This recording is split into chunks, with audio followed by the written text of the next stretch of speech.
Hi there, I'm Christian. This is 4Runner, and this is my 1999 Toyota 4Runner with 243,000 miles. Let's check it out. Today I'm going to walk you through every single problem that I found with it in the last 2 weeks, and let you know if I'm feeling, like I got ripped off or like it's pretty good value. Thanks for watching and stay tuned. I bought this thing off Craigslist for about $3,000. Actually, not about $3,000. $3,000. It's got 243,000 miles on it now. I bought it with about 242.7 or something like that. Like, it's got some problems. I didn't expect a $3,000 car to be perfect. I'm gonna walk you through some of the things that I like about it, that I don't like about it, that are broken, that are things that I'm surprised still work, and walk with me on this journey. Hopefully I don't get burned. It's like Hoovie's garage, but minus the cool cars, and in Florida. I know what you're thinking. It's sitting in the garage. You haven't moved it, Does this thing even start for $3,000? Okay, let's see. Wouldn't it be kind of f***ed up if it didn't start?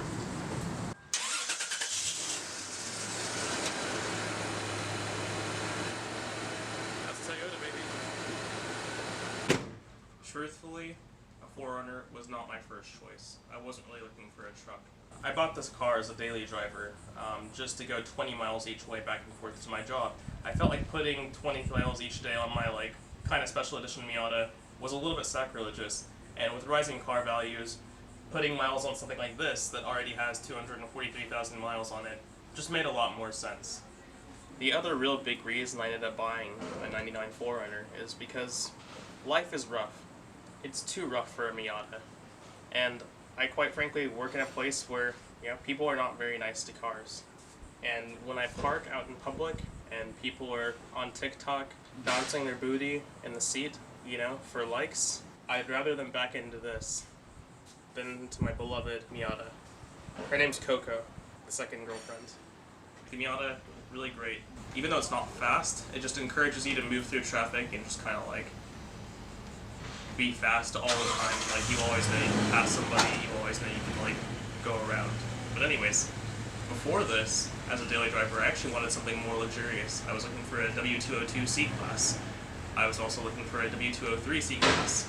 And I really kept going back and forth with my girlfriend. I was like, hey, wouldn't it be cool if I could have a super awesome luxury yacht cruiser every day? For the budget I was going for, between $3,000 and $4,000, every single Mercedes I found was busted from this era. Kind of tells you a lot about what Toyota was doing and still is doing with reliability, and it's pretty awesome. Once again, this vehicle has about 243,000 miles on it now. I've been driving it for about a week after collecting some stuff on this video, and it's been really reliable. Hasn't left me stranded. Hasn't had a check engine light. Nothing, and I'm really happy with it so far. I'm not reshooting the whole intro, but it actually has 245,000 miles. So, let's take a walk around my hoopty together.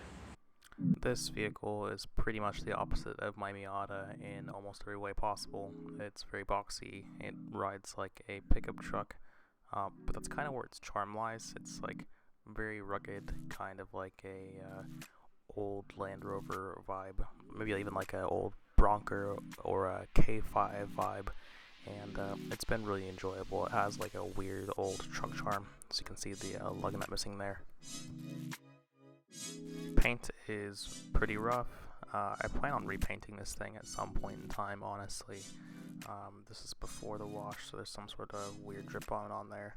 The hood is green, as you'll see here, and the rest of the body is actually black, so that's another reason for the repaint, just to make sure it's all one nice shade.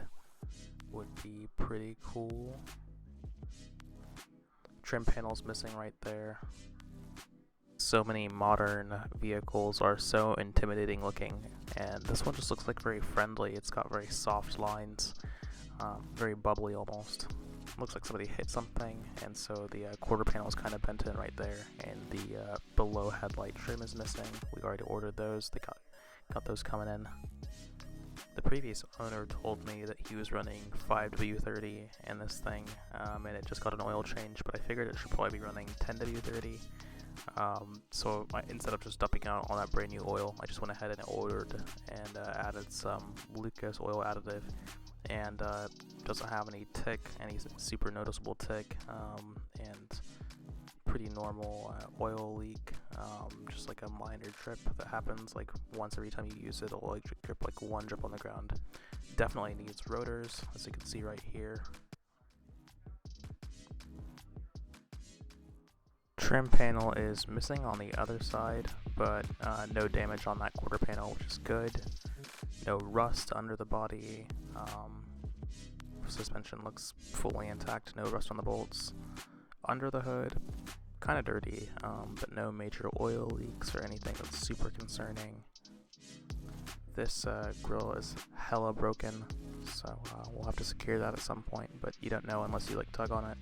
This surround around the license plate has just been like super damaged by the sun, and definitely seen better times. I'm gonna see if I can find a replacement for this online somewhere just to make it look really nice after the respray. When we open the doors, the weather stripping is kind of bad, really mainly on the driver door, but doesn't let any water inside the interior, and the seats were covered when I got this thing, with these horrible leopard ones in the back too. But once we remove them, this truck was owned by a construction worker, so probably some sweat and some other stuff that we probably don't really want to discuss right now. But I'm just glad these seats are like not super duper torn. We could just like sew those back together, give them a clean. Headliner a little bit dirty, but not sagging, not torn. Doesn't really stink on the inside. I'm really used to like modern door locks. You cannot rush these at all or like double tap them, or else they'll like give you the middle finger and not work. So just hit these once, and then they usually work. And just don't fight the system. No check engine lights on the dash. Unfortunately, the interior clock doesn't work, so I'm going to try to get another one of those or check the fuses. AC blows super duper cold, and there's no radio inside, so I just usually like run my AirPods, or I guess there is a radio inside, it just doesn't work at all. Handbrake is not working at all right now, probably something in the rear drum brakes, so we're going to play with that. Mirror is kind of ghetto. It looks like somebody glued it before, and then I closed it not knowing that, and so it broke, and so I taped it. I have the new mirror coming in. I don't know, there's just something really peaceful and like uncluttered about, late 90s, early 2000s Toyota interiors. Like there's nothing special about it, but just the colors and the material uses, just very carefree, along with the body lines. This was just like a really like chill time for car design. Like people weren't really trying too hard. There isn't anything messy on this. It's just like a classic boxy shape. And whenever I see these things, whether it be like another 4Runner or like a Land Cruiser from the era, they just feel very comfy and like homey and almost nostalgic. My mom had a 2002 Toyota Sequoia, and it had a very similar interior and just like general style as this 4Runner does. And she got rid of that. I remember when I was in like middle school or something, and it was just kind of like sudden, like.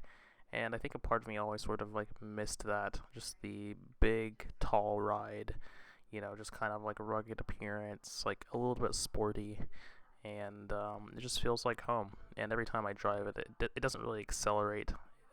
It's not very fast at all. I think these things make like 181 horsepower, maybe like 200 something foot-pounds of torque.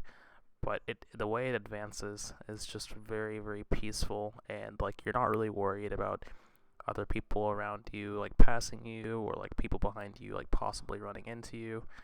You're just more concerned with getting to your destination and making sure that it's like peaceful and enjoyable. And I feel like so many SUVs these days are so concerned with being like dual purpose. Like you can tell when Toyota designed this thing, and they took about 5 years to design it, that they were really just concerned with making a nice, reliable, rugged vehicle. And that's exactly what this is. It's not trying to be a sports car. It's not trying to be, a crossover. It's more of a reminder that no compromises is kind of a compromise if you think about it. Thanks for watching today. Stay tuned with me on this channel for more like car related stuff, whether it be car shows, car news, me working on this 4Runner, or me working on my NC Club Miata over here. So hey, whatever fits your fancy. I hope you enjoyed watching today. I enjoyed making this video. Please like and subscribe, and we'll catch you on the flip side. Thanks guys.